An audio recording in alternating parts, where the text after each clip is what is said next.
Hi, welcome to the first episode of my podcast. Now, this is just a thing I'm experimenting with to see if you guys like it, and maybe I'll do another one if you do. Basically, what's going to happen in this is I will post if I see something that I feel needs talking about, whether it's negative or positive or whatever. So yeah, I haven't even given this thing a name yet. I'll probably leave that up to you guys to decide. If I decide to do a second one.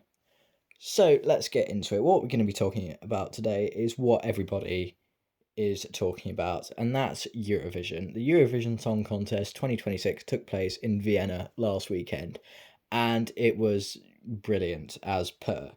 But it did leave us with some things that need discussing. For example, last year, Austria's JJ won with a song designed to simply blow audiences away with incredible vocals and great staging.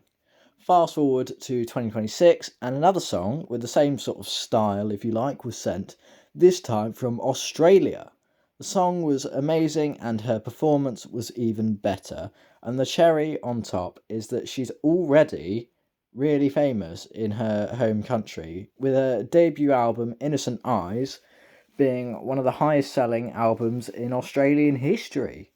So surely she'll win, right? But no.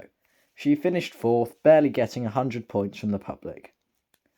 Now let's just pause a second, because I am a psychic, which is another word for mental, which is another word for awesome. And I can tell that many of you are going to be thinking, hang on a minute, what about Boy George? He's way more famous than her, and he didn't even make it to the final. Let me explain the difference. Delta Goodrem went on stage all alone and absolutely smashed it. The focus was solely on her.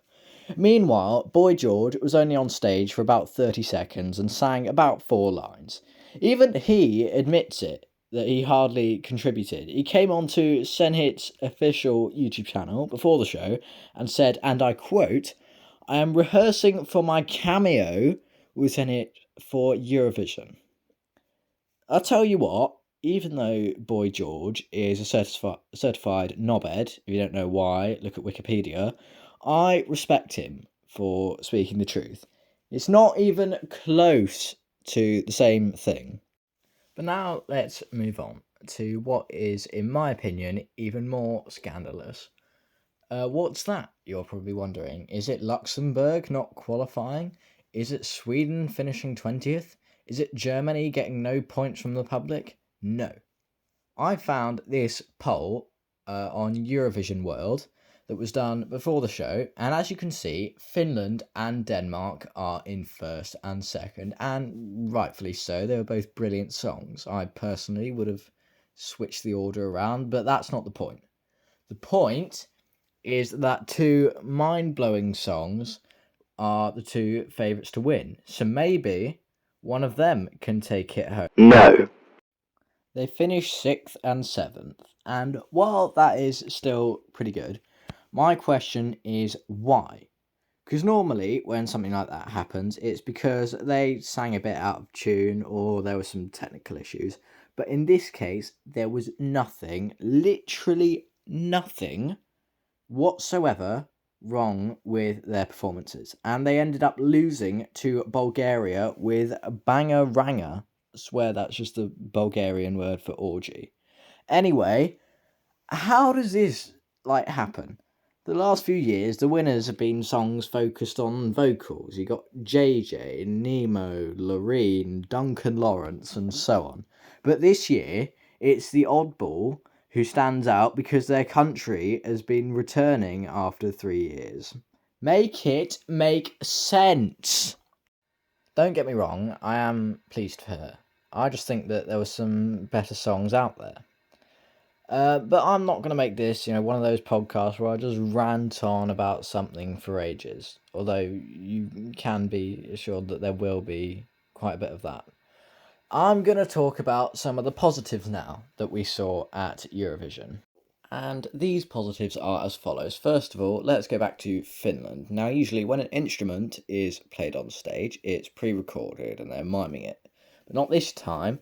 because Linda from Finland, not even going to try and pronounce her last name, insisted that she play live. So when you see her absolutely shredding on the violin, that's really happening. And as expected, she did incredible. Even more reason as to why they should have been top 3, but we've talked about that. Now, moving on, we're going to talk about Denmark again. And Soren Torpgaard Lund, I hope I said that right, entered with an incredible song that had everything that you could possibly want. Vocals, dancing, staging, and so on. Explaining why they were one of the favourites to win. But then the Eurovision gods stuck a big 2 fingers up to Soren and put him at first in the running order, which is almost guaranteed to finish outside the top 10. Why do they always do this? They put all the great songs in first, ensuring that people will forget about them. You got Kyle Alessandro, Marcus and Martinus, We Are Domi, Elena Sagrinu, Michaela, Melovin, and so on. They enter with brilliant songs and then finish lower than they would have done because they were placed first in the running order. But not this time. Do you know why? Because Soren is a god himself.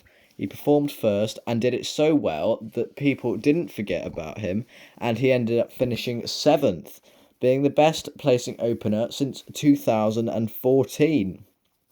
Maybe that's why he didn't win, because he was first in the running order, but it's still no excuse. What were we talking about?